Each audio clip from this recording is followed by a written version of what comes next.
Hello, everyone, and welcome back to our reading of The Travels of Marco Polo. Today's chapter, Book 1, Chapter 45, concerning Chingis-khan, first emperor of the Tartars, and his warfare with Un-Han, whom he overthrew and of whose kingdom he possessed himself. Let's get started.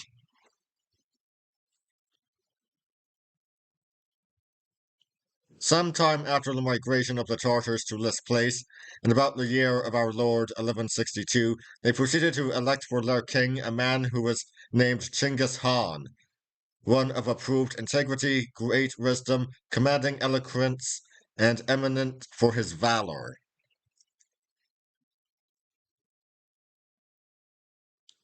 He began his reign with so much justice and moderation that he was beloved and revered as their deity, rather than their sovereign, and the fame of his great and good qualities spreading over that part of the world, all the Tartars, however dispersed, placed themselves under his command.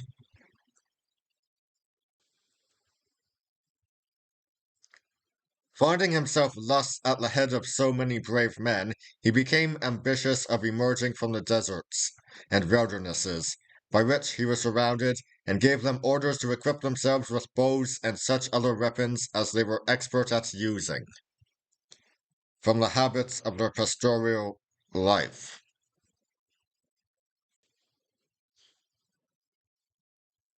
He then proceeded to render himself master of cities and provinces, and such was the effect produced by his character for justice and other virtues that wherever he went, he found the people disposed to submit to him and to esteem themselves happy when admitted to his protection and favor.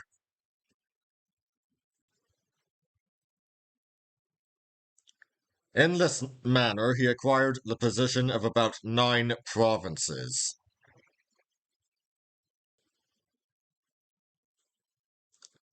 Nor is his success surprising when we consider that at this period each town and district was either governed by the people themselves or had its petty king or lord.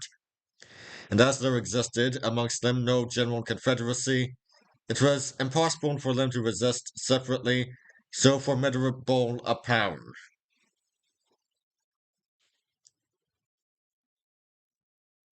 Upon the subjugation of these places, he appointed governors to them, were so exemplary in their conduct that the inhabitants did not suffer either in their persons or their properties. And he likewise adopted the policy of taking along with him into other provinces the principal people, on whom he bestowed allowances and gratuities.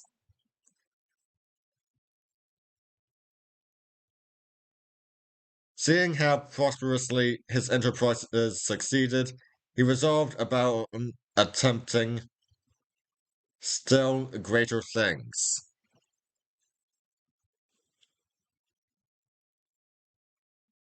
With this view, he sent ambassadors to Prester John, charged with a specious message, which he knew at the same time would not be listened to by that prince, demanding his daughter in marriage.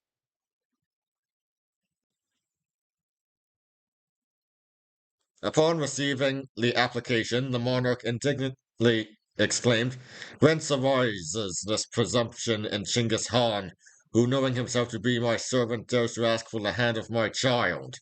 Depart instantly," he said, "and let him know from me that upon the repetition of such a demand, I shall put him to an ignominious death."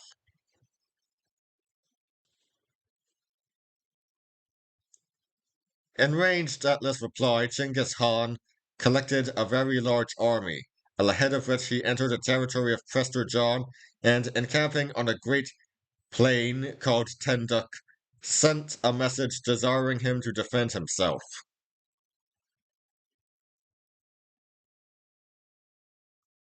The latter advanced likewise to the plain with a vast army and took his position at the distance of about 10 miles from the other.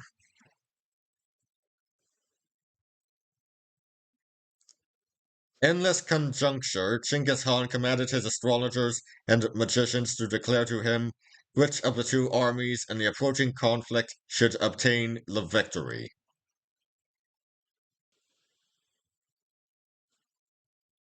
Upon this, Lei took a green reed and dividing it lengthwise into two parts, they wrote upon one the name of their master, and upon the other the name of Han.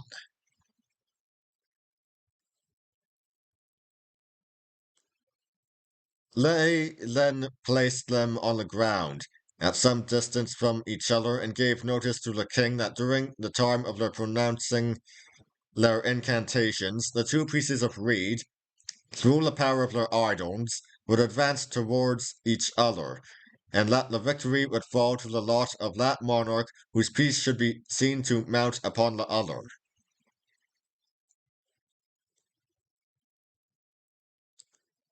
The whole army was assembled to be spectators of this ceremony, and whilst the astrologers were employed in reading their books of necromancy, they perceived the two pieces begin to move and to approach, and after some small interval of time, that inscribed with the name of Chingis-khan took place itself upon the top of its adversary.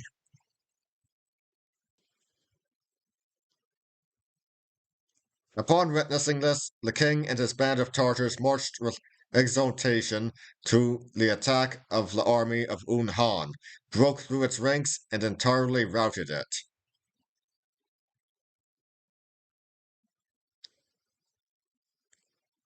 Han himself was killed. His kingdom fell to the conqueror, and Chingis-khan espoused his daughter.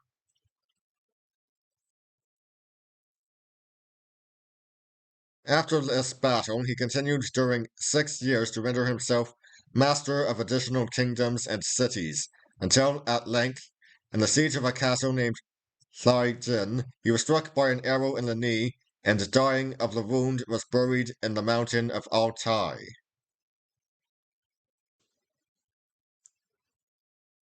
And that would be all for today.